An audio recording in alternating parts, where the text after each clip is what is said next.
Stéphanie, je reprends avec vous sur les réseaux sociaux. Vous nous disiez tout à l'heure, votre volonté est de développer une proximité relationnelle. Vous y êtes effectivement présent depuis un certain nombre d'années, avec cette capacité justement de transformer à terme le client en ambassadeur. Alors comment est-ce que ça vient, les réseaux sociaux viennent-ils enrichir cette expérience client? Qu'est-ce que vous proposez concrètement? Alors déjà, ce qu'on propose, on ne va pas proposer la même chose selon les réseaux sociaux. Ça, c'est important.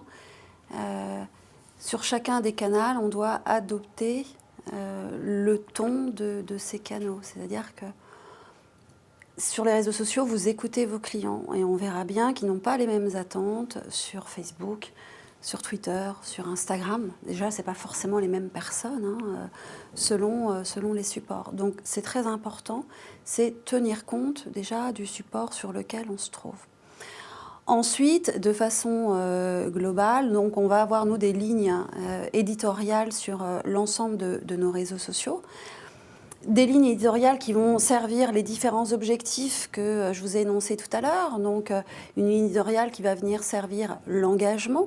Alors, l'engagement, il va venir se nourrir grâce à du contenu qui est très en affinité avec notre cible. Nous, on a pas mal de jeunes mamans. Donc, les jeunes mamans, on va leur offrir des petites assiettes créatives sur lesquelles, en quelques secondes, on leur donne une idée pour composer une assiette très originale qui est faite à base de fruits et de légumes qu'elles pourront refaire très facilement le soir à leurs enfants.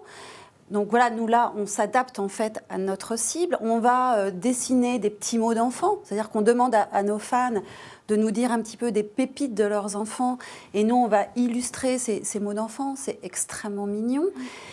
Donc, il y a plein de contenu qui est fait en affinité. Après, on va évidemment utiliser aussi, nous, notre matière première. La matière première de Monoprix, c'est ces fameux MDD.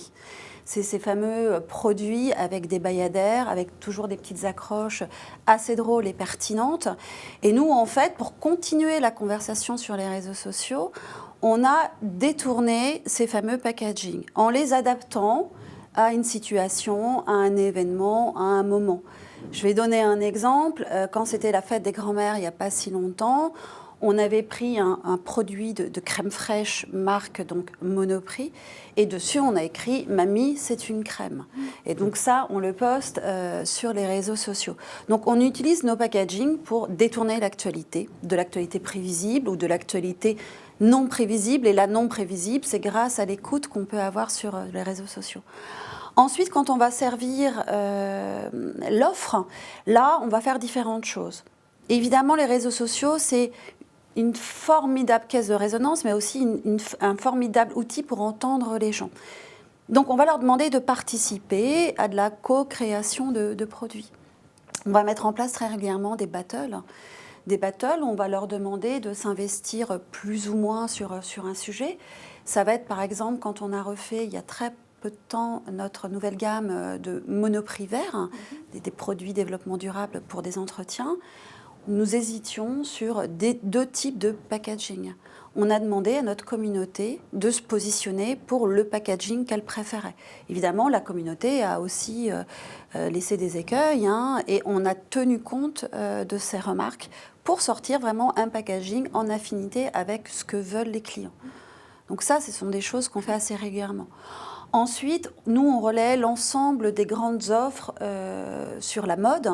Donc, elles sont relayées sur les réseaux sociaux, notamment sur Facebook, sur Instagram. Instagram, ça va être encore autre chose. Instagram, ça va être une communication orientée sur les produits, mais vraiment avec les codes des gens. C'est-à-dire que si vous êtes dans une démarche publicitaire, ça ne marchera pas. Il faut prendre en photo un produit exactement de la même manière qu'un client normal. Et ça, c'est extrêmement inspirationnel et on voit que ça donne vraiment envie aux gens d'acheter. Après, Facebook, c'est un énorme carrefour d'audience qui est très intéressant parce qu'on va pouvoir faire du ciblage, de l'ultra-ciblage. Où là, grâce à tous les outils que nous propose Facebook, on va pouvoir utiliser notre base de clients avec toute la connaissance client qu'on a en amont chez Monoprix. Donc cette connaissance-là, on va faire des segments clients en amont chez nous, qu'on va ensuite mettre sur Facebook, ce qui va nous donner en fait une base de clients qui sera sollicitée par un message publicitaire. Aujourd'hui, ce n'est pas forcément les meilleurs leviers d'acquisition, mais c'est quand même un levier qui commence à s'optimiser, qui devient de plus en plus intéressant pour la marque. En tout cas, toutes ces capacités d'ultra-ciblage qui va à la fois matcher de la connaissance sur du ticket d'achat et des centres d'intérêt est un outil formidable pour un marketeur. Donc nous, on relaie aujourd'hui, on a plus de la moitié de nos postes qui sont consacrés à notre offre produit, qui vont faire la promotion de notre offre et qui vont ensuite renvoyer soit sur le site e-commerce, soit évidemment sur le magasin en fonction des offres.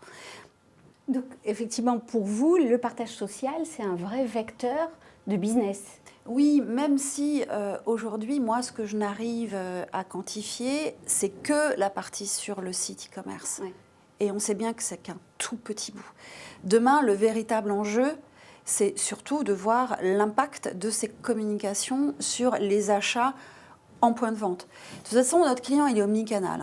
Oui. Il a besoin d'être contacté. Il est contacté sur tous ces points de contact. Il va être contacté sur les réseaux sociaux parce qu'il passe son temps sur les réseaux sociaux. Il va être contacté sur les sites internet. Si vous, en tant que marque, vous n'êtes pas présent sur un des points de contact, vous perdez votre client. Donc aujourd'hui, la question de savoir est-ce qu'il faut être sur les réseaux sociaux ou pas, pour moi, c'est une question qui ne se pose plus. C'est évident qu'il faut y être. En revanche, comment j'arrive à quantifier ça ?